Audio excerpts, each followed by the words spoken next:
দুর্নীতি তদন্ত করতে গিয়েছিলেন, কিন্তু মার খেয়ে ফিরতে হয়েছে, রক্ত ঝরেছে, তিনজনের মাথা ফেটেছে।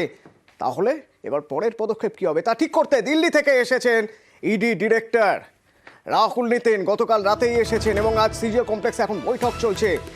সন্দেশখালী, বনগাঁয় যারা গিয়েছিলেন তারা কি ফেস করেছেন, কোন সমস্যায় পড়েছেন সেই সব বলবেন, যারা আহত হয়েছেন তারা সেই সব বলবেন, এবং কিভাবে নিরাপত্তা আরো জোরদার করে অপারেশন করা যায় তা নিয়েও নিশ্চয়ই কথা হবে। আমার সঙ্গে রয়েছেন অনুপ, প্রতিনিধি অনুপ। কি বিষয় ভিতরে কথা হতে পারে, কি মনে হয় যে এই বৈঠকের পরে কি মুভমেন্ট হতে পারে?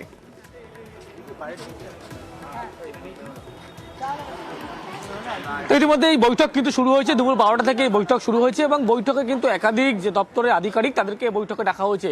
সিআরপিএফ আধিকারিক থেকে সিআইএসএফ থেকে আধিকারিক প্রত্যেককে যেমন ডাকা হয়েছে, আইটি ডিপার্টমেন্টের আধিকারিককেও ডাকা হয়েছে। মূলত গোটা যে সমস্ত এখনো পর্যন্ত ইডির হাতে যে কটি মামলা আছে সে প্রত্যেকটি মামলা নিয়ে কিন্তু এই বৈঠক হবে, পরবর্তী কি পদক্ষেপ হবে।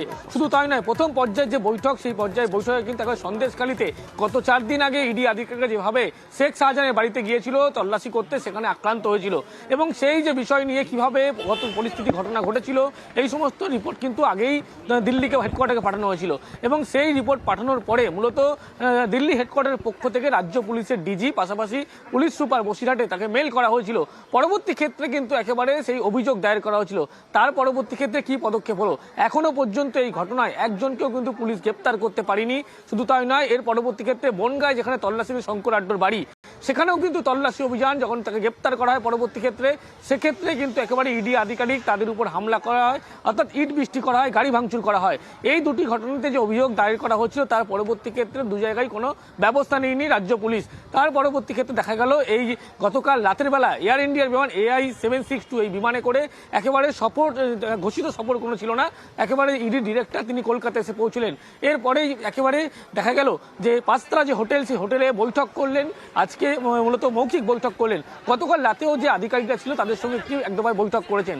এরপরে ঘোষিত যে বৈঠক, অফিসিয়ালি বৈঠক, ইডি দপ্তরে তিনি চলে আসেন এবং সেই দপ্তরে যে বৈঠক, সেই বৈঠকে কিন্তু একাধিক দপ্তর, অর্থাৎ কেন্দ্রীয় সংস্থার যে একাধিক দপ্তর, যেমন আইটি দপ্তর থেকে শুরু করে সিআরপিএফ, অন্যদিকে যে সমস্ত সিআরপি জওয়ান যে আধিকারিক, আইজি লেভেলের আধিকারিক, তাদের সঙ্গে বৈঠক সারবেন এই ডিরেক্টর। মূলত যে শেখ শাহজাহান নিয়ে প্রথম পর্যায়ের যে বৈঠক হবে সেদিন কি পরিস্থিতি হয়েছিল এবং এই যে পরিস্থিতি কিভাবে ঘটনার সূত্রপাত হয়েছিল। এর আগে দেখা গেছিল ইডি যে 3 জন আধিকারিকদের মারধর করা হয়েছিল, সেখানে তার মধ্যে 2 জন আধিকারিক হোটেলে গিয়েছিলেন, ইডি ডিরেক্টরের সঙ্গে দেখা করেন, কথাবার্তা বলেন, তাদের মুখ থেকেই গোটা ঘটনা শোনেন বলে এমনটাই ইডি সূত্রে খবর। তারই পরবর্তী ক্ষেত্রে ইডি দপ্তরে একেবারে ডিরেক্টর নিজে উপস্থিত হলেন।